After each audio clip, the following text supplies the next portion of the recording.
ಎಲ್ಲರಿಗೂ ശുഭമുഞ്ചിಗೆ നമസ്കാരಗಳು. നോക്കണ്ട, വടക്കിന്റെ കന്നഡയാണ് കാസർഗോഡിന്റെ സ്വന്തം കന്നഡ. ഇലക്ഷൻ പ്രചരണം പൊടിപാറുമ്പോൾ നമുക്കൊന്ന് വടക്കിന്റെ അങ്കത്തട്ടിലേക്ക് കണ്ണോടിക്കാം. സപ്തഭാഷാ സംഗമഭൂമിയിൽ NDA കളത്തിലിറക്കിയത് അധ്യാപികയും മഹിളാ മോർച്ച സംസ്ഥാന നേതാവുമായ ML അശ്വിനിയാണ്. 804 വോട്ടിന്റെ ഭൂരിപക്ഷത്തിലാണ് BJPയുടെ സിറ്റിംഗ് സീറ്റിൽ ജയിച്ച് അശ്വിനി ബ്ലോക്കിലെത്തിയത്. 7ഓളം ഭാഷകൾ സംസാരിക്കുന്ന തുളുനാട്ടിൽ 6 ഭാഷകൾ നന്നായി സംസാരിച്ചുകൊണ്ട് അശ്വിനി പ്രചരണം പൊടിപൊടിക്കുകയാണ്. 33% വനിതാ സംവരണം ഉറപ്പാക്കുമെന്ന് നരേന്ദ്രമോദി സർക്കാരിന്റെ ഉറപ്പിന്റെ ആദ്യപടിയെന്നോണം കാസർഗോഡ് പെൺകരുത്ത് തെളിയിക്കാൻ ഒരുങ്ങിയിറങ്ങിയിരിക്കുകയാണ്. കാസർഗോഡിന്റെ ചരിത്രത്തിൽ തന്നെ ആദ്യ വനിതാ സ്ഥാനാർത്ഥിയാണ് ML അശ്വിനി. മഞ്ചേശ്വരം ബ്ലോക്ക് പഞ്ചായത്തിലെ കടമ്പാർ ഡിവിഷനിൽ നിന്നാണ് അശ്വിനി തിരഞ്ഞെടുക്കപ്പെട്ടത്. എക്കാലത്തെയും കമ്മ്യൂണിസ്റ്റിന്റെ കോട്ട തകർത്ത ഇലക്ഷൻ ആയിരുന്നു 2019 ഇലക്ഷൻ. ചുരുക്കി പറഞ്ഞാൽ കാസർഗോഡിന്റെ രാഷ്ട്രീയ ജാതകം തിരുത്തിയെഴുതിയ ഇലക്ഷൻ. നീണ്ട 35 വർഷത്തിന് ശേഷം ജനങ്ങൾ കാസർഗോഡിനെ UDFന് വിട്ടുകൊടുത്തു.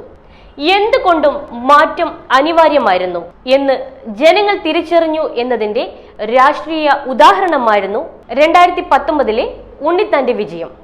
വികസനം സ്വപ്നങ്ങളിൽ മാത്രമെന്ന കോൺഗ്രസിന്റെ സ്ഥിരം ഭരണകാഴ്ച തന്നെയായിരുന്നു കാസർഗോഡ് UDF കാഴ്ചവെച്ചത്. വികസനം എന്നത് കാസർഗോഡിന് വിദൂര സ്വപ്നമായി മാറി. എന്തിന്?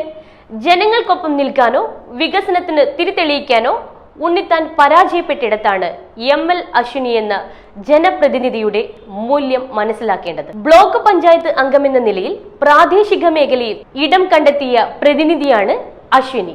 ജനപ്രതിനിധി എന്ന നിലയിൽ ജനങ്ങൾക്ക് ആവശ്യമുള്ള സമയങ്ങളിൽ അവരോട് ചേർന്ന് നിൽക്കുന്ന പെൺകരുത്ത്. എതിർ സ്ഥാനത്ത് പ്രബലരായ സ്ഥാനാർത്ഥികൾ ആണെങ്കിലും UDFന്റെ അമ്പേ പരാജയപ്പെട്ട ഭരണവും LDFന്റെ പിന്തിരിപ്പൻ നയങ്ങളോടുള്ള അമർഷവും NDAക്ക് ഇലക്ഷൻ മുതൽക്കൂട്ടായേക്കാം. പ്രധാനമന്ത്രി നരേന്ദ്രമോദി ജനങ്ങൾക്ക് നൽകിയ ഉറപ്പുകളെല്ലാം പാലിച്ചതിനാൽ ധൈര്യമായി തങ്ങൾക്ക് ജനങ്ങൾക്ക് മുന്നിൽ പോയി വോട്ട് ചോദിക്കാമെന്ന് ആത്മവിശ്വാസം കൂടി അശ്വിനിയുടെ പ്രചാരണത്തിൽ പ്രതിധ്വനിക്കുന്നു.